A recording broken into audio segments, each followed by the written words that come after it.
Tonight, wreckage recovered. The seaplane involved in a deadly crash pulled from the Hawkesbury River. The victim of a terrifying sword attack at a service station tells of his ordeal. Chaotic scenes as Storm Eleanor slams into Europe. And fans flock to the SCG despite some early rain for the 5th test. This is NBN News with Jane Goldsmith. Good evening. The seaplane that crashed in an inlet of the Hawkesbury River was brought gently back to the surface today after a 10-hour operation. The wreckage will now be examined as investigators try to pinpoint what caused the loss of 6 lives last Sunday afternoon.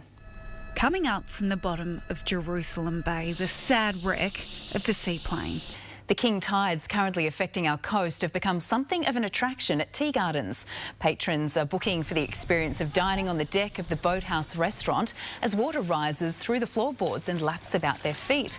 The kitchen was closed for safety reasons at the tide's peak, but staff took the opportunity to set tables for the next sitting.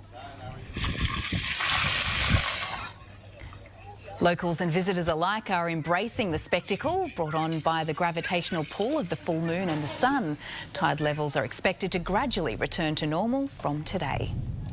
There's some new challenges for drivers getting about Newcastle. Roads and Maritime has begun work to get rid of a troublesome intersection on the corner of Parkway and Stewart Avenues.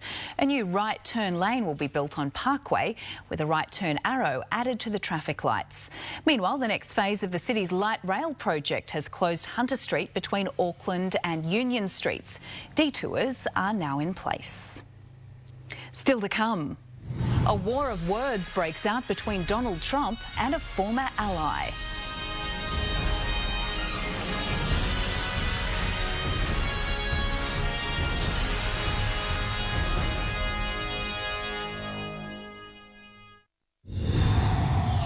The US president has launched a scathing attack on his former aide, Steve Bannon, accusing him of losing his mind.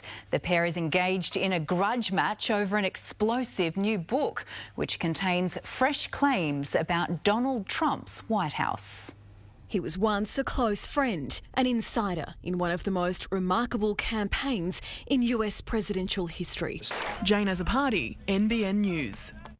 And we'll have all the highlights from today's play later in sport. Also ahead, expect a hit to the hip pocket. How much interest rates are tipped to rise this year. And the severe storm that sparked an emergency in the UK and Europe.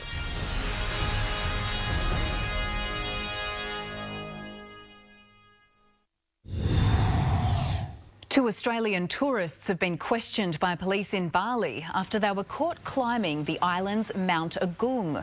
The men say they weren't aware an exclusion zone remains in place around the active volcano.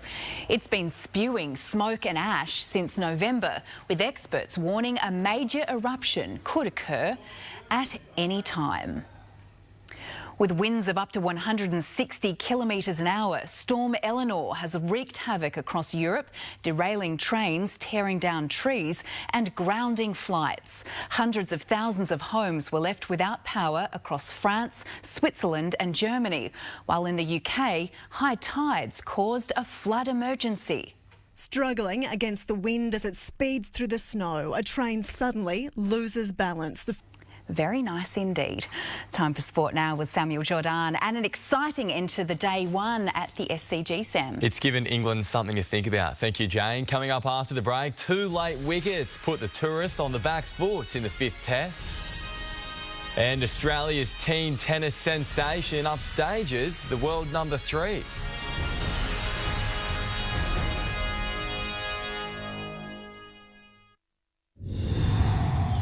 After a delayed start due to rain, it was a long and frustrating opening day at the SCG for our cricketers before 2 late wickets lifted their spirits. At stumps, England is 5 for 233. Joe Root top scoring with 83. A frustrating 2-hour wait finally over. Joe Root knew exactly what he wanted to do. In just a moment, the injury-ravaged Jets rattle Sydney in the A-League.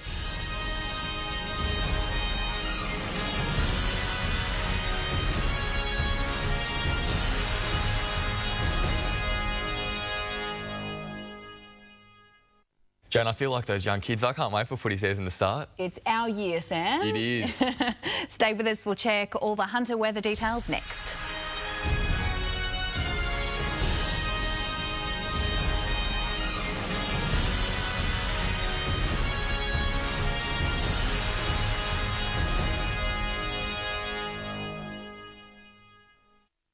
Tonight's weather is proudly brought to you by the Burton family, Maitland and Port Stephens Toyota. Call in for their best prices on new Toyotas and pre-owned vehicles. Weather time now, cloudy and mild on the coast today. The southeasterlies keeping us cool, 10 degrees warmer in the valley though. A couple of spectacular stormy weather shots from the Hunter tonight. Stefan captured a late afternoon storm over the Watagans as the sun set on 2017. While Sue Joy says she heard some rumbling outside and discovered these dark foreboding clouds forming over Glendon Brook near Singleton. Onto the satellite, patchy cloud over eastern New South Wales in onshore winds is triggering showers mainly around the coast. Skies are clearer over central and western parts of the state under a ridge of high pressure. Tomorrow a trough will linger over northern WA, the Northern Territory and Queensland, causing areas of heavy showers and thunderstorms. Dry northwesterly winds will bring more heat to South Australia, Victoria and inland New South Wales. A high will keep much of the state dry. Partly cloudy with comfortable temperatures on the coast and southeasterly winds today, a top of 24 for Nobbies, 26 at Nelson Bay, 25 for Newcastle, 18 to 26 the range at Maitland, 28 at Singleton and 34 Scone and Merriwar. Tomorrow's forecast sunny with mostly light winds on the way. A little bit warmer, 31 for Toronto, 32 for Wallsend, 17 to 25 the range in Newcastle tomorrow, 26 at the Bay, top of 33 at Bulahdelah, 34 for Maitland and 37 the top for Muswellbrook, Scone and Merriwar. Coastal waters information, seas at 1.5 metres with a 1 metre swell for the Hunter coast tomorrow, winds becoming northeasterly up to 20 knots. The high tide of 2 metres at 11:43 a.m, sunrise at 10 to 6, sunset at 6 minutes past 8. And the outlook for Newcastle heating up for the weekend. Saturday, hot and mostly sunny, 29 degrees, a warm 36 on Sunday. In Scone, air conditioners will get a workout on the weekend, rising to 44 degrees on Sunday, 41 on Saturday. And in Gosford, showers forecast early next week, but also warm for the weekend, 33 on Saturday and 39 on Sunday. And for news updates and recaps of tonight's stories, follow us on Facebook. And that's our bulletin. Thanks for joining us this evening, a little later than usual. So today's show will have the latest headlines from 5:30 tomorrow morning. But from all of us here for now, good night. Good night.